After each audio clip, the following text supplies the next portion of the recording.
What if I told you that one of the most mysterious moments in the Bible wasn't a miracle at all, but a demonic deception?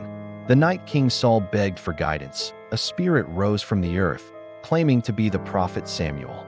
But ancient texts and forgotten legends reveal something horrifying. It may not have been Samuel at all, but a demon wearing his face. The story begins in 1 Samuel chapter 28. King Saul was at the end of his rope. His kingdom was crumbling. Enemies pressed in from every side, and God's voice had gone silent. No visions, no prophets, no dreams, nothing but crushing silence. In his desperation, Saul broke God's command and turned to a witch, the medium of Endor. In the shadows of her chamber, she began her forbidden ritual. Candles flickered, the air grew heavy, and then, before their eyes, the figure rose from the darkness. Saul fell to the ground. "It's Samuel," he cried, trembling. The ghostly figure spoke in a voice that chilled the king's blood. "Why have you disturbed me? Tomorrow, you and your sons will be with me."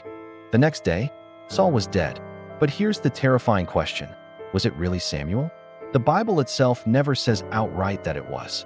In fact, Jewish legends, the Book of Enoch, and ancient rabbinic writings warn us that demons often mimic the dead.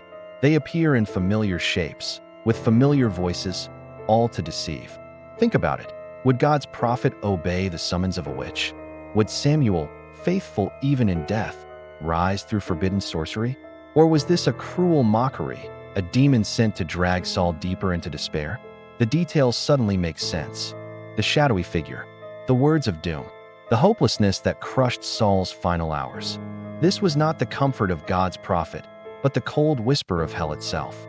If that's true, then Saul's last conversation on earth wasn't with Samuel, but with a liar, a deceiver, a demon. Imagine the horror. The final words a king ever heard were not from heaven, but from the pit. This is the terrifying truth behind the demon who pretended to be Samuel.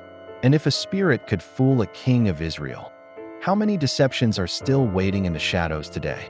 So brethren, like and share this video. And if you believe God's love will shield you from the deceiver, type "I believe." And finally, subscribe to Gospel Light Africa for more Bible stories that will change how you see the world.